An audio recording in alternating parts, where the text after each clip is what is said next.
Par fin de remaniement ministériel au sein du gouvernement de transition. C'est l'information en circulation dans des salons feutrés, dans certains canaux et dans certains cercles gravitant, apprend-on, autour de la présidence de la République. Et des sources pour corroborer cette information donc en circulation, en gestation, on voudrait notamment pour preuve le discours, du moins un segment du discours de Brice Clotaire Nguema lors de son séjour dans la province de la Nyanga, où il avait clairement dit à ses ministres: c'est moi qui vous ai nommé, vous êtes mes ministres, si nous avons des points de vue divergents, ben, prenez votre route. On ne peut pas comprendre qu'après 10 mois, vous ne me connaissiez pas. Pour paraphraser ce qu'a dit le président de transition.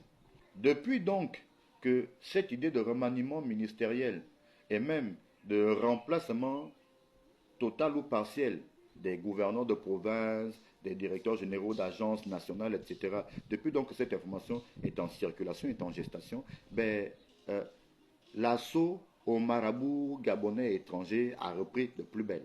Qui est allé consulter son marabout pour laver le corps, pour que son nom n'apparaisse pas sur la liste de ceux qui doivent être dégommés, qui a commencé à soudoyer la presse, du moins certains organes de presse, pour qu'on fasse des publics reportages sur lui pour montrer qu'il travaille bien. Qui d'autre userait de 2-3 parapluies, 2-3 relations très très proches d'Oligui pour que son nom ne soit pas dégommé, pour dire oui, bon voilà, bon, par rapport à la fibre ethnique ou la fibre tribale ou la fibre régionale, la fibre provinciale, la fibre peut-être militaire ou la fibre de je ne sais trop quoi, ce dernier devrait rester au gouvernement, qui pour telle ou telle raison, qui pour telle ou telle raison. Il y a tout un bras-le-bas de combat, tout est sens dessus-dessous, chacun s'agite dans tous les sens, comme quand on donne un coup de pied dans la formulaire et puis qu'il y a une débandade, chacun essaie de voir à quelle branche s'accrocher, quitte à s'accrocher même à un serpent, parce qu'il faut coûte que coûte rester là. Entre ceux qui sont là pour travailler, qui ne sont pas nombreux, et surtout entre ceux qui sont là pour les 2 ans de transition, en se disant qu'ils peuvent travailler pour eux-mêmes, donc ils vont se remplir un peu le ventre, et d'autres qui sont là pour des agendas cachés, et d'autres qui sont en intelligence, en sourdine avec l'ancien régime. Il y a donc tout ce remue-ménage, chacun va dans tous les sens, chacun essaie de s'accrocher à quelque chose. Et nul ne sachant de quoi demain sera fait, le sommeil de beaucoup d'entre eux est de plus en plus perturbé. Et il y en a qui feraient certainement des cauchemars depuis quelque temps. Au sein du gouvernement de transition, tous les ministres ne jouent pas franc jeu, tous les ministres ne montrent même pas qu'ils ont de l'intérêt pour les postes qu'ils occupent. En fait, ce qu'il faut comprendre, nombre de membres du gouvernement de transition, comme nous l'indiquions dans une précédente vidéo, ne sont là que pour leurs intérêts personnels. Beaucoup se disent que la transition va durer 2 ans. Après, on partira, peut-être qu'on ne reviendra même pas. Donc, on n'a rien à faire. Tout ce qu'il y a comme budget, tout ce qu'il y a comme argent, comme salaire, on s'en met plein les poches. Regardez simplement le train de vie ostentatoire de certains d'entre eux. Un ministre gagne en tout et pour tout 2 200 000 de salaire. Un ministre d'État tourne autour de 2 400 000. Le Premier ministre met autour de 4 100 000. Mais regardez le nombre de ministres, nombre de membres du gouvernement. Regardez le train de vie des ministres membres du gouvernement de transition. On peut se poser des questions. Depuis le début de la transition, jamais Oligui n'avait parlé comme il a parlé dans la province de la Nyanga.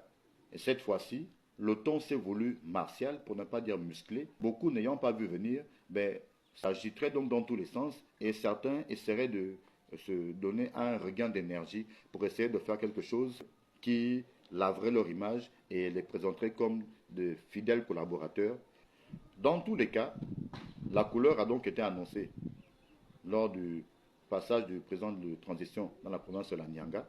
La transition va donc connaître un virage à 180 degrés. Beaucoup de choses vont changer. En l'occurrence, selon toute vraisemblance, remaniement, mais est-ce un remaniement ministériel, remaniement des dirigeants des institutions, des agences, des directions et autres? Remaniement, va-t-on changer le DG de l'ANUTTC comme le souhaitent beaucoup de Gabonais parce qu'il y a trop de problèmes?